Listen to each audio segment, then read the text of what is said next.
तो आज मैं आपको एक अनोखी रहस्यमय कहानी सुनाऊंगा। अगर आप चैनल पर नए हैं तो अभी सब्सक्राइब कर ले, क्योंकि यह मेरा दूसरा नया चैनल है। तथा कहानी पूरा देखे, अंत में एक अनोखा रहस्य छुपा है। धन्यवाद। तो सुनिए। ये कथा सतयुग की है, जब पृथ्वी पर गंधर्व नगर नाम का एक सुंदर स्थान हुआ करता था। वहाँ चित्रांगद नाम का एक युवक रहता था जो वाद्य यंत्र बनाने में निपुण था। चित्रांगद का अटूट विश्वास था कि संगीत केवल मनोरंजन नहीं, बल्कि महादेव तक पहुंचने का सबसे सरल मार्ग है। उसने संकल्प लिया था कि वह एक ऐसा वाद्य यंत्र बनाएगा जिसकी ध्वनि सीधे कैलाश पर्वत पर महादेव के कानों तक पहुंचे। उसने वर्षों की मेहनत से एक विशेष वीणा तैयार की, जिसे उसने रुद्र वीणा का नाम दिया। लेकिन जैसे ही उसने उस पर पहली धुन बजाई, वीणा के तार टूट गए। वह जितनी बार तार बदलता, तीव्र ध्वनि से वे टूट जाते। चित्रांगद हताश हो गया। उसे लगा कि शायद उसकी भक्ति में ही कोई कमी है। वह रोता हुआ वन की ओर चल पड़ा और एक छोटे उड़ाने पीपल के पेड़ के नीचे बैठकर ध्यान लगाने लगा। तभी वहां एक वृद्ध दिगंबर साधु आए, जिनके शरीर पर भस्म लगी थी। साधु ने पूछा, पुत्र, तुम्हारी आंखों में आंसू और हाथों में ये टूटे हुए तार क्यों हैं? चित्रांगद ने अपनी व्यथा सुनाई। साधु मुस्कुराए और बोले, संगीत तार में नहीं, सांसों में होता है।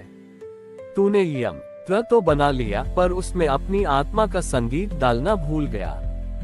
जा और इस बार तारों की जगह अपने जीवन के सबसे प्रिय संकल्प को उसमें पिरो दे। चित्रांगद वापस आया। उसने इस बार लोहे या चांदी के तारों का मोह छोड़ दिया। उसने रेशम के धागों को अपने आंसुओं और महादेव के नाम के जप से पवित्र किया और उन्हें वीणा पर चढ़ाया। उसने वीणा बजानी शुरू की। इस बार तार नहीं टूटे, बल्कि उनमें से ऐसी दिव्य ध्वनि निकली कि वन के हिंसक पशु भी शांत होकर बैठ गए। हवाएं रुक गईं और वातावरण में ओम की प्रतिध्वनि गूंजने लगी। चित्रांगद के संगीत की तड़प इतनी गहरी थी कि कैलाश पर ध्यान मग्न शिवजी की आंखें खुल गईं। महादेव उसके प्रेम के वश में होकर स्वयं एक साधारण नर्तक के भेष में चित्रांगद के सामने प्रकट हुए। महादेव ने उस संगीत पर ऐसा तांडव नृत्य किया कि पूरी सृष्टि झूम उठी। नृत्य समाप्त होने पर महादेव ने अपना असली रूप दिखाया और कहा, चित्रांगद, तुम्हारी इस वीणा ने मुझे मौन से संगीत की ओर खींच लिया। आज से यह यंत्र संसार में पूजनीय हो गा और जो भी इसे बजाएगा, उसे मेरा सानिध्य प्राप्त होगा। महादेव ने उसे आशीर्वाद दिया कि कला जब अहंकार छोड़कर समर्पण बनती है, तभी वह ईश्वर का साक्षात्कार कराती है।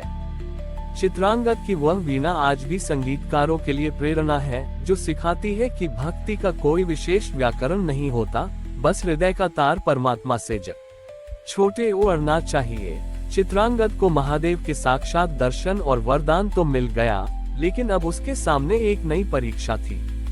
महादेव ने उसे वह दिव्य वीणा सौंपते हुए कहा था, वत्स, ये वीणा केवल संगीत के लिए नहीं, बल्कि संसार के कष्टों को हरने के लिए है।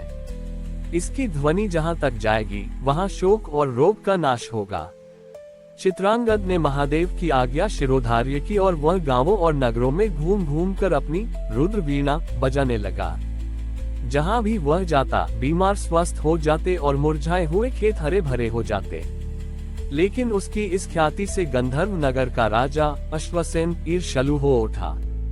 राजा स्वयं को कला का सबसे बड़ा पारखी मानता था। उसने आदेश दिया कि चित्रांगद को राजदरबार में लाया जाए और वह वीणा केवल राजा के मनोरंजन के लिए बजाई जाए। जब चित्रांगद दरबार में पहुंचा तो राजा ने अहंकार से कहा, गायक, सुना है तुम्हारी वीणा में जादू है। आज तुम हमारे लिए वह संगीत बजाओ जिससे स्वर्ण की वर्षा हो। यदि तुम ऐसा न कर सके तो तुम्हारी यह वीणा तोड़ दी जाएगी और तुम्हें कारागार में डाल दिया जाएगा। चित्रांगद ने विनम्रता से कहा, महाराज, ये संगीत महादेव की आराधना है, ये लोभ की दासी नहीं है। ये स्वर्ण के लिए नहीं, केवल सत्य के लिए बजती है। राजा ने क्रोध में आकर सैनिकों को वीणा छीनने का आदेश दिया। जैसे ही सैनिकों ने वीणा को छुआ, उसमें से भयानक गर्जना होने लगी, जैसे साक्षात महादेव का डमरू गूंज उठा हो। राजा के महल की दीवारें हिलने लगी। चित्रांगद ने अपनी आंखें बंद की और वीणा के तारों पर उंगलियां फेरी। इस बार संगीत मधुर नहीं बल्कि रौद्रक था। उस ध्वनि से महल के झूमर गिरने लगे और राजा का स्वर्ण का सिंहासन मिट्टी में बदलने लगा। राजा भय से कांपने लगा और उसे समझ आ गया कि उसने साक्षात दैवीय शक्ति को चुनौती दी है। चित्रांगद ने संगीत रोक दिया और शांत स्वर में कहा, महाराज, कला जब सत्ता की दासी बनती है तो वह विष बन जाती है, और जब वह महादेव के चरणों में अर्पित होती है तो अमृत बन जाती है। राजा ने अपना मुकुट चित्रांगद के चरणों में रख दिया और अपनी सारी संपत्ति दीन दुखियों के लिए दान कर दी। महादेव ने आकाश से पुष्प वर्षा की और चित्रांगद को नाद ऋषि की उपाधि दी। कहते हैं कि आज भी हिमालय की वादियों में जब हवाएं विशेष गति से चलती हैं, तो पत्थरों और झरनों से वही रुद्र वीणा की ध्वनि सुनाई देती है, जो हमें याद दिलाती है कि सच्चा कलाकार वही है जो अपनी कला को ईश्वर की सेवा बना दे। हमारी और भी आध्यात्मिक एवं अनोखी कहानियां देखने के लिए हमारे चैनल पर जाएं तथा धार्मिक एवं पौराणिक अनोखी कहानियां हमारे चैनल पर है। कृपया जाके देखें तथा हमारे चैनल को सब्सक्राइब करके रखें और वीडियो लाइक जरूर करें। धन्यवाद।